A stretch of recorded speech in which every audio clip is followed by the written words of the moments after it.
আসসালামু আলাইকুম। Welcome to my channel. কেমন আছেন সবাই? আলহামদুলিল্লাহ আমরা ভালো আছি।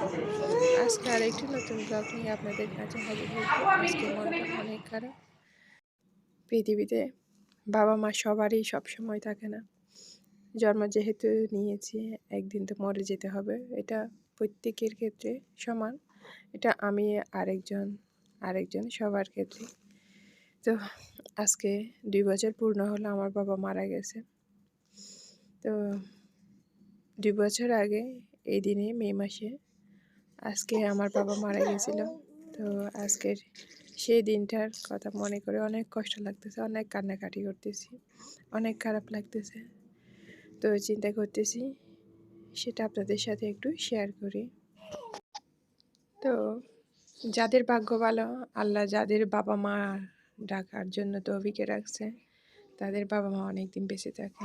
তো হয়তো আল্লাহ আমাদের ভাগ্যে রাখে নাই, সেই জন্য আমার বাবা মারা গেছে। তো কী করা, এখন তো সব কিছু তো মেনে নিতে হবে। ভাগ্যে যা আছে তা আল্লাহ যা করে ভালোর জন্য করে। তো সবাই আমার মায়ের জন্য দোয়া করবেন, আমার মাটা যাতে সুস্থ থাকে, অনেক দিন বেঁচে থাকে, আমরা মা ডাকতে পারি। তো আমার বাবার তেমন বয়স হয়নি, 60 বছর হয়েছিল। তো 60 বছর বয়সে আমার বাবা মারা গেছে, পৃথিবী ছেড়ে চলে গেছে। তো এখানে সব কিছু আয়োজন করতেছি ফাতিয়ে দেওয়ার জন্য। একটু একটু সব কিছু আপনাদের সাথে শেয়ার করতেছি। কষ্ট লাগতেছে, কান্না করতেছি, তারপরেও আমার বাবা আমাদের জন্য অনেক কষ্ট করছে। হ্যাঁ, এটা জানি সবার বাবা কষ্ট করে, বাট আমাদের বাবা আমাদের জন্য অনেক কষ্ট করছে। সেটা মনে করে কষ্ট লাগতেছে। বাবার জন্য কিচ্ছু করতে পারলাম না, বাবাকে একটু সুখ দিতে পারলাম না। তো সেই কথা ভেবে কষ্ট পাচ্ছি আর কি। পৃথিবীতে আমার বাবা একজন ভালো মানুষ ছিলেন, অনেক ভালো মানুষ ছিলেন। উনি সবাইকে সবসময় আপন করে নিতে পছন্দ করতেন। উনি অনেক সহজ সরল মনের মানুষ ছিলেন, বাট সহজ সরল হওয়াতে এটাই সমস্যা, সবাই ওনাকে ঠকায়, সারা জীবন ঠকাইছে আমার বাবাকে। এসব কথাগুলো আপনাদের সাথে বলতেছি মনকে একটু হালকা করার জন্য। বাবার কথা অনেক মনে পড়তেছে, তো কোনোভাবে ভুলতে পারতেছি না, সেই জন্য আপনাদের সাথে শেয়ার করতেছি, মনটা হালকা করতেছি। আমরা প্রত্যেকেই দাঁত থাকতে দাঁতের মর্যাদা দিই না। তো বাবা থাকলে বাবার মূল্যটা বুঝি না। এখন বুঝতেছি বাবাটা কত বড় একটা জিনিস। বাবা যখন নাই,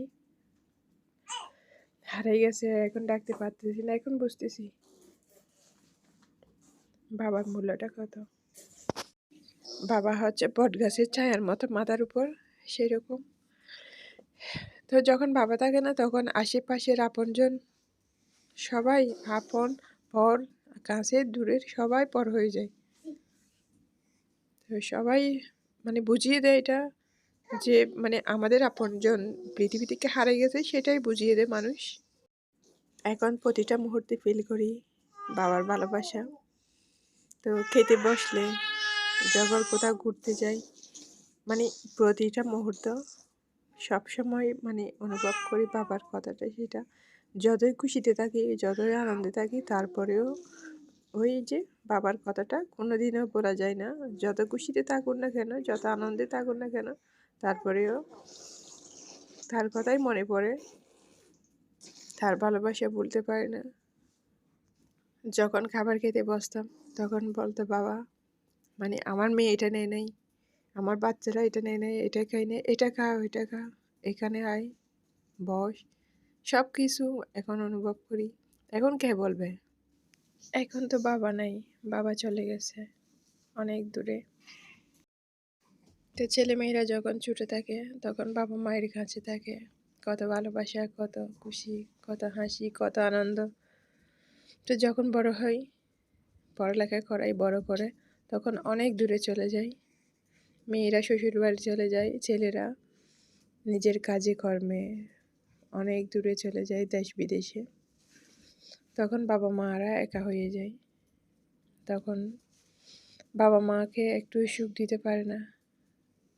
ওরা সারা জীবনেই কষ্ট করে, আমরা যখন দূরে থাকি বাবা মার চোখের আড়ালে, তখন বাবা মা তখনও চিন্তা করে, যখন ছোটো ছিলাম তখনও চিন্তা করতো। তো সবসময় বাচ্চাদের জন্য টেনশন। বাচ্চারা বড় হয়ে যাওয়ার পরেও বাবা মা অনেক টেনশন করে। তো দেখা যায় শেষ পর্যন্ত এই টেনশন করতে করতে ওদের বিভিন্ন রকম রোগ হয়ে যায়, ওরা মারা যায়, ওরা সুখের মুখ দেখতে পারে না। বাবা মায়ের কাছ থেকে যখন অনেক দূরে যায়, শ্বশুর বাড়ি যায়, ছেলেমেয়েরা দেশের বাইরে চলে যায়, কাজে কর্মে বিজি থাকে, তখন যখন একটু সময় পাই, একটু সময় বের করে 2 মিনিট 5 মিনিট কল দিই, ফোন করি, বলি কেমন আছো বাবা মা, ভালো আছো, এরকম বলি। তো আমরা আমাদের নিজেদের সংসার হয়ে যাওয়াতে, নিজেদের ব্যস্ততার কারণে, নিজেদের কর্মকাণ্ড নিয়ে বিজি থাকার কারণে আমরা বাবাদেরকে মাদেরকে আর একটু সুখ দিতে পারি না, ওদের একটু টেক কেয়ার করতে পারি না। তো কি করা, এটাই হচ্ছে জীবন, এটাই হচ্ছে বাস্তবতা, এটা সবাইকে মেনে নিতে হবে। এটা হচ্ছে প্রকৃতির নিয়ম, প্রকৃতির নিয়ম অস্বীকার করা যায় না। তারপরেও কষ্ট লাগে, বাবা তো মা তো। আমার বাবার জন্য সবাই দোয়া করবেন, যাতে আমার বাবাকে আল্লাহ বেহেশতে নসিব করে। আজকের মনের কষ্টটা একটু করে আপনাদের সাথে শেয়ার করলাম, আপনারা কেউ কিছু মনে করিয়েন না। কষ্ট আর চেপে রাখতে পারতেছি না, অনেক মিস করতেছি বাবাকে। তো মাকে দেখলাম, এখন মাকেও দেখতে পারতেছি না, কারণ দেশের বাইরে থাকাতে মায়ের জন্যও পরাণ পড়তেছে। তো কী করা, আপনাদের সাথে হলেও শেয়ার করে একটু কষ্ট কমানো চেষ্টা করতেছি। তো এখানে আপনারা যেটা দেখতেছেন, এটা আমার বাবা মারা যাওয়ার পর যে একটা ছোটো করে আয়োজন করেছিলাম। তো পৃথিবীর সকল বাবা মা ভালো থাকুক এই দোয়া করি, আমার মাও যাতে ভালো থাকে, সবাই আমার মায়ের জন্য দোয়া করবেন।